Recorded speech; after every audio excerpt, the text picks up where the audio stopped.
Valencia with the South Central Regional Transit District. Thanks for coming in, Jack. Thank you for having me, Mark.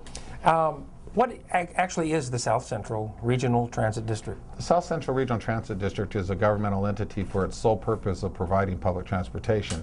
We were enacted with 2003 state legislation that requires 2 or more governmental entities to come together for that purpose. We're comprised of 9 entities, which is 2 counties, Sierra and Doñana, along with 7 municipalities in Sierra and Doñana counties, inclusive of the city of Las Cruces, Mesilla, Sunland Park, and Hatch. Okay. And so that's basically buses?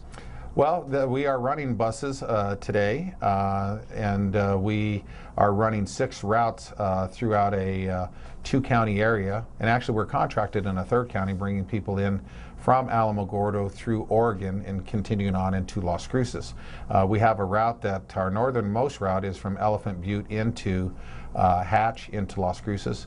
And then we have 4 routes south of Las Cruces, one going down South Main Street and the other going down Highway 28, both going into Anthony, and making connections for people in the Sunland Park and Chaparral areas to where they can transfer and get to their destination. I think the most important aspect of those routes is that we're presently serving 70 new stops that were previously not served in these 2 communities. Additionally, 50 of those stops are south of Las Cruces. We recognize how important the South Valley is to the commerce of Las Cruces and the job potentials in the Santa Teresa area. Now, the local city bus service within Las Cruces, does that come under your auspices as well? I do not operate nor supervise any of Roadrunner Transit, although the city of Las Cruces is a major player in our project, because what we're doing is bringing people in to connect into the Las Cruces Roadrunner Transit system. As a result of our initiative in trying to secure funding for our project long term, the city of Las Cruces, with passage of the referendum, would receive $3 to $4 million per year so that they could bolster their services that they need to provide. Since 1996, Roadrunner Transit has limited growth, minimal at most, while the city's population has really skyrocketed. So they haven't been able to address the growth concerns within the community. So with that, they'll be able to begin to implement components of their strategic plan, both short range and long term. I've done some preliminary estimates based upon the ridership, which they are presently, under today's scenario, providing 800,000 rides in Las Cruces. With the opportunity to increase their service hours from, say, 7 o'clock until 10 o'clock, create some new routes in areas of growth in this community. Additionally, that they'll be able to provide some form of abbreviated Sunday service, that we estimate that there will be another 250,000 rides in the first year of funding under Roadrunner Transit. Now, under our scenario on the rural component, presently, we, on an annualized basis with today's ridership figures, we estimate about 36,000 rides from these other adjoining routes. This has been a demonstration pilot project with limited funding. With the increased funding opportunities, I can see within the first year where we would have the opportunity to double that level of ridership. So to put that in perspective, in north central New Mexico, comprised of Santa Fe County, Taos, Rio Arriba, and Los Alamos counties, they have a similar program that what we had here 6 years ago. And the voters up there embraced it and passed it significantly. Their initial year's ridership was right at 50,000. So if you take their 50,000 versus our 75,000, and then if you look at their growth in their ridership today, they're tenfold as to the ridership that they're presently serving. So they went from 50,000 to over 500,000 in a 6-year period. I believe we have the same capability, if not greater, for the fact there's lots of snowstorms and it gets cold at bus stops in rural New Mexico. And I think we have greater opportunities where people will make themselves available to public transportation. Now, I see a lot of the city buses driving around town empty for the most part. How do we know that won't happen with the rural transit? Well, there's an old scenario within public service, and that when you go to the library, you don't see every book checked out of the library either. And so, or with regard to recreational facilities. There is ridership. It's demonstrated ridership that we presently have, 800,000 rides between fixed route and dial-a-ride. So that is attested for. What we need to do, and I have 36,000 approximately on an annualized basis of what we rolled out in the demonstration project. I think this is an investment in our community. If you look at other regions throughout the Southwest, and I'm talking about El Paso, Albuquerque, Tucson, you can see why those kinds of municipalities in their economies are able to attract some greater economic development opportunities, and public transportation is a major component for that. Now, do you know what the riders would be paying per ride? Well, presently in the Las Cruces Roadrunner Transit System, they pay $1 fare as they move forward. From the Oregon to Las Cruces route, it's presently $1 in on that route. We have run a fare-free system here in the other routes in order to bolster ridership. It's the Board of Directors of the South Central Regional Transit District will make that determination. We'll be charged with making that analysis to show, at what point in time is it desirable, if it even is, to create a fare system. I can tell you that in the North Central New Mexico district, they continued to have a fare-free system after 6 years. And so maybe that's one of the reasons that they've gone tenfold in ridership from 50,000 to over 500,000, because they make it attractive to the riders of their communities. Is the system meant to pay for itself? There's very few, and there's only like 3 systems in America that pay for themselves. I think the payment is in the investment in the community, in providing adequate transportation to healthcare, adequate transportation for educational opportunities, to the universities, to the community colleges, to jobs, and a variety of community activities. And let me just kind of highlight some of the specific components that our plan has and what we're servicing today. In southern Doña Ana County, we're providing services to La Clinica de Familia in Chaparral, Sunland Park, San Miguel, and on the East Mesa. In addition to that, we're providing services to Doña Ana community colleges in those same communities, in Chaparral, Sunland Park, the Gadsden campus, and on the East Mesa. Additionally, we're working with, and we hope to set aside some specific monies for jobs-related direct routes.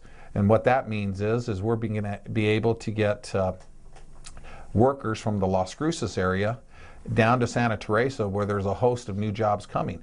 60% of the jobs in Santa Teresa are being employed by El Paso residents. And so the legislature and the governor for years have tried to create these tax incentives in order to create opportunities for those job placements because of the proximity to the borderplex. But it's incumbent upon our community to make public transportation available for those workers to get down there and occupy those jobs. Additionally, here in Las Cruces, we've talked to many business people and companies that they believe that the Las Cruces employment market is tapped out with regard to eligible employees. So what we're going to be able to do is expand that into southern Doña Ana County and bring people in the Anthony area and Chaparral and that, transport them up to Las Cruces so that they can fill the void in some of those jobs. Now, if the ridership is there that you believe is there, would it not be best for private enterprise to take on this kind of a project? Private enterprise couldn't sustain it in the long term. So you feel that it has to be supported by taxpayer That is correct. dollars, and that's coming up on the election initiative in 2 weeks' time. The voters are going to vote for a gross receipts tax increase of 1/4 of 1%. 1/4, 1%, or that translates to a quarter. Based upon $100 worth of purchases. But let me go one step further, because we entrust the university to educate many of our colleagues, many of our kids, and it's been quite a substantial impact in our community. Well, we've had the economics department at New Mexico State University analyze this, and we've had Dr. Jim Peach and Dr. Tony Pop provide an analysis. $37,000 is the median household income in Doña Ana County. $57,000 is the national median income. As a result of that, for less than a dime a day, less than a dime a day in a median household income family is what it's going to take to afford this initiative in order to connect communities, to give opportunities and access to the residents of Doña Ana and Sierra counties. Now, if it fails to pass, what then becomes of the project, or the possibility of getting this kind of a system? Well, it's going to be incumbent upon either individually or collectively the governmental entities to try to amass the necessary funding to do so. This hasn't been an inexpensive project. It takes significant input in order to make the capital investment. When you look at as a new startup, let me just kind of highlight, we're going to need $2.5 million of equipment for each of the first 2 years. Under the Department of Finance and Administration's rules and regulations, I'm going to have to set aside $1 million each in the first 2 years in order to have reserve balances that are mandated by the state. And so there's a multitude of initial startup costs that are associated with a project of this magnitude. Now, if it does pass, how long will it take for it to be put into operation? Well, the way that the Department of Taxation and Revenue does this is that if it does pass, the Secretary of State will canvass the election in November or December this year. Then they'll begin to readjust the tax rates within each of the communities that were affected by other kinds of implications throughout the state. As a result of that, the first assessment of any new rate would be July 1st of 2015. Then after that, it takes approximately 75 to 90 days in which we get our first distribution of monies. So it will be October of 2015 before we receive our first distribution. But we do have a plan to where we're going to go to the New Mexico Department of, the New Mexico Finance Authority, and we're going to seek a loan, a bridge loan so that we can maintain the program, so that we can grow it a little, so that we can then begin to roll it out once we get the bigger chunks of money. Now, do you have ridership goals? And if those goals aren't met by certain deadlines, the system could be in jeopardy. Well, we do have ridership goals, and obviously we want to collect as many people as possible. As I've given you a basic analysis and projections, I think based upon that, each and every year we would continue to try to drive up ridership. I think one of the most important positions to be hired by this organization futuristically is a marketing director. We have not had the promotional marketing component that's necessary in order to grow the system.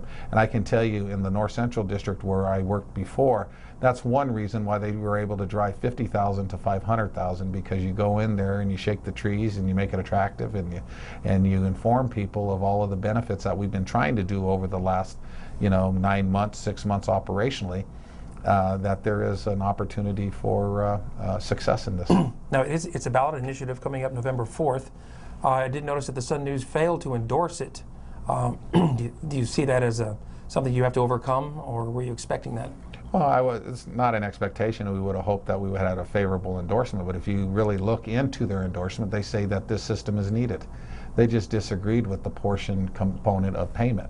But they said it is needed, and it's needed for all of the reasons that I said: healthcare, jobs, student population, a multitude for the elderly and disabled, greater access. We've touted our community as being a retirement community and this and that. Well, public transportation is a major component to maintain that attraction for that segment of the community.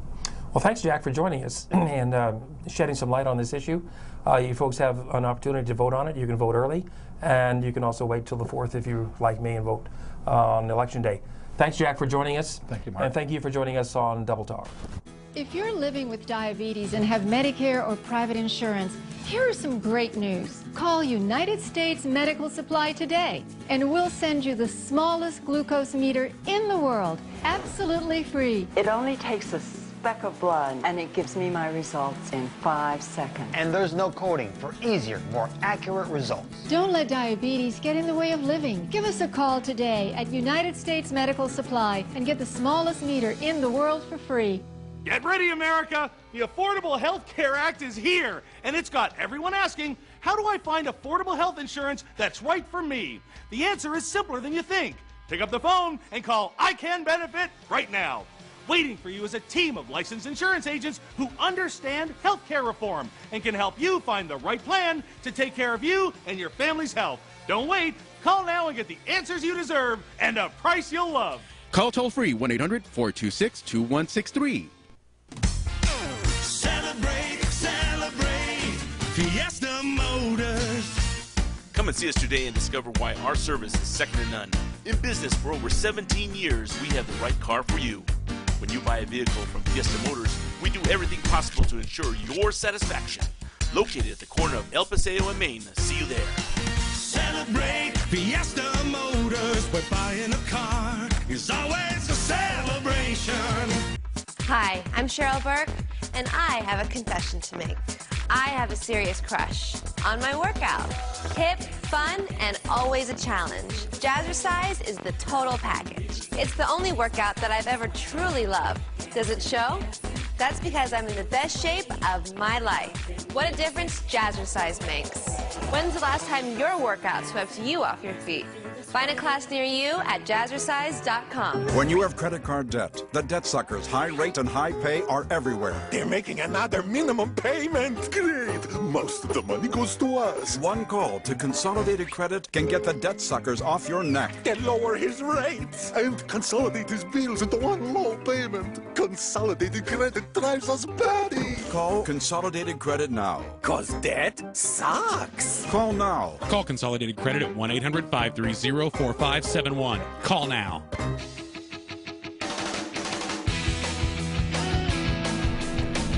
And we're back. This is Double Talk right here on Channel 98. I'm Mark Steffen, and joining me is Joanne Ferrary. Hi. Thanks for joining me, Joanne. It's my pleasure. You are running a political race. Yes. To represent your district, District 37. Yes. Where is District 37? Do you know its dimensions, boundaries? Yes, it's mostly from Highway 70, just a little bit north of there, and then it goes along I-25, and it's just most of the East Mesa. And it goes all the way south to Dripping Springs, and then comes back in a little bit down to Fairway and Missouri. Oh, in the Telshore area. Yes. A little bit. And then there's some on the other side near the Mearshite Center, Spruce South, and almost to Walmart on the Lowman. So only people who live within that district may vote for you. Is that correct? Yes. Okay. You can vote at different places. We have the voting centers, but you would only get the ballot for District 37 or the county. Yes. Okay. And we should remind people that early voting is going on now. So you can go to the county building on Motown Boulevard to vote. Do you know where else they can vote? Early? Well, October 18th, this Saturday, it'll start at Brannigan Library and Sonoma Elementary, as well as there's a voting center in Hatch, one in Anthony, one in Chaparral, and I think Sunland Park. There's, I think, 6. And how many districts are there in New Mexico, do you know? Or how many representatives there are? I guess I would tell you how many There's districts. 70 representatives. 70 reps, right. so this is 70 districts. And you hope to represent District 37. Yes. This is not the first time you've run? No. You ran 2 years ago? In 2012 was my first time to run for office, and we had a really good campaign. We came really close. I won election night, then a couple days later they found that we were actually tied, and then that deemed a recount. So within a month, then we had 4 days of counting every single ballot, which was really difficult because we had all the voting centers, convenience centers throughout the county. So we had every one of those votes had to be recounted. Had to be recounted. And it turned out you lost by 8 votes. Yes. That had to be a rough one to think you won, and then lo and behold. So this time, you're putting forth a stronger effort. Yes, and like you were talking about before, we don't have the presidential campaign to pull out a lot of voters, so we're all working really hard to engage with voters and get them to come out and vote. Right. Now, you've been to Santa Fe several times. I know you go up there frequently. What's your background to make you want to get into this? Well, I lived in Las Cruces in the 1980s, and I got interested in traffic safety issues such as car seat loaner program and seatbelt campaigns. And that then, when I graduated from NMSU in 1990, as a single mom with my MBA, I went to work for Traffic Safety Bureau in Santa Fe. And after that, when we had to pass legislation for DWI prevention, I was also instrumental in setting up community DWI task forces throughout the state. And so that, knowing how government really can make a difference, watching some of the different things that our community needs, such as improvement for education, we need equal pay for women. We also need to raise the minimum wage. And so since I lost in 2012, I had the opportunity of going and working at the legislative session full-time to help raise the minimum wage, and I learned how important it is to work with other coalitions and experts, and also going to committees and the hearings, working with the legislators to try and convince them that this was something that was really important to the economy and the health and to our families. Now, those things you just mentioned, would you consider those your key issues? Yes, along with the sustainable economic development, and that would include being able to have businesses not relying on government and not relying on industries that could come and go, just be with cutbacks or just withdrawing to another state. We need renewable energy resource development so that we can have small businesses in that industry, solar, geothermal, and wind, as well as helping small businesses with cuts on red tape and making sure that they have the resources for entrepreneurs to start small businesses and increase our employment. Now, you're running against the incumbent, Mr. MacMillan. What would you say his weaknesses are, and how do you differ? Well, I think one of the first ones is that he's not a full-time legislator. He doesn't believe in the interim committees, and that's where a lot of the work's before and after each session. So that's something that I would want to be as much involved as I possibly could, at least 3 or 4 committees, which is the average for most legislators. And so that plus, being there for the votes. He's missed a lot of votes too, even while he's at the legislative session. So I think all of those things are really critical, being involved in the interim committees, the committees during the session, making sure you're there for the committee votes, and making sure that you're, doing the right things for New Mexico and our families. So during session, you'd be able to devote full time to it as if it was your job?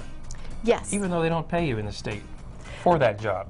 Exactly. Meanwhile, Terry MacMillan is a full-time doctor in Las Cruces, and so I can see why he might say, well, I can skip that vote because I'm busy making money here in my practice. You won't have that problem. No, and even though I'm not working full-time, I'm still a consultant. I'm still a volunteer. I work for our volunteer for Make-A-Wish, and also with our DWI, Mesilla Valley DWI Resource Center, and so I still have obligations and things to work in that keeps me involved, and I know a lot of the things that are happening in our community.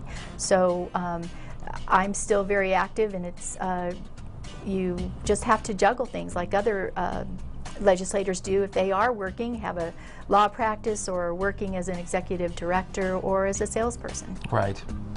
When does the session begin after the election? For instance, when would you have to go to work? Well, pretty much right away. They start having caucuses, and then also you must, start getting legislation, policy, working with the Legislative Council if there's a policy that you would like to become law, and start working on that right away. And then the session then starts January, mid-January. I noticed somebody in the sound off called in reference to Terry MacMillan. He said they just listened to an ad against Terry MacMillan about Medicare. They're saying Medicare is a federal program, therefore Terry MacMillan in the state of New Mexico cannot raise the eligibility age for Medicare. Well, that's true. But he has stated, and on his website, that because people are living past the age expectancy of 65, and they live to 80 now, which is easily pretty close, that we should be looking at raising the age for Medicare, eligibility. Right. And him being a doctor, he sees that every day in his practice. Correct. But we really should be going in reverse. We should be including more people that will have more of a universal health care. And that's one way that they started to talk about Affordable Care Act. And so we should not be changing that to a higher age. We should be going lower.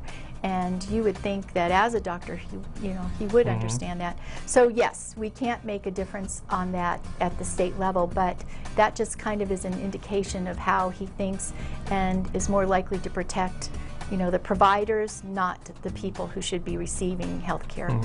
Now, when somebody decides to run for the United States House of Representatives, that's a well-paying job.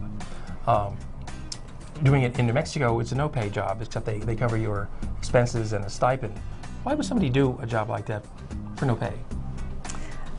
I think because I've grown up in New Mexico since I was 12 and really care about New Mexicans, and I think that having the resources for our educational system, giving teachers the raises they deserve, having early childhood education so that kids are all ready by the time they're in kindergarten, and we won't have third grade retention for reading problems at all to consider. That these are things that really mean a lot to me for better New Mexico, and that and raising the minimum wage is also really important, along with equal pay for women. If women are out there just making 80 cents on the dollar, or even less for women of color, it's not fair. If we're giving up having someone there to help take care of the kids and run them around for going to work, then we should get the full amount of that benefit for each family. And with New Mexico being last in so many categories, when it comes to education and poverty, and as you almost have to wonder, where do we start just to get things out of last place? Where do you start? Well, I think education and minimum wage is going to make an economic, keep money from big corporations taking it out of our economy. It will make it so that that money stays in the hands of people who will use all of their disposable income and can really put that into the economy immediately. It will help businesses. It will make it so that there is, for every dollar we increase minimum wage, it increases our local economy by $10 million. So, that's got to help somebody somewhere, and I think it's really going to make a big difference. Well, we're just about out of time. Thank you for joining us. Oh, thank you. Election day is November 4th. 19 days, I believe, is the countdown. Right. You can vote early if you wish. I'm kind of a traditional type. I like to vote on Election Day. It just seems more exciting. And so please get out and vote. New Mexico has a bad record of not voting. Although I hate to argue with you, but early voting is better because then you don't have the lines. That's true. And I'm you get off of call lists. Yes. But people will stop true. calling you because they know they can't convince you anymore. That's true. Well, we are out of time. Thank you, Joanne, and thank you for joining us right here on Double Talk. Thank you.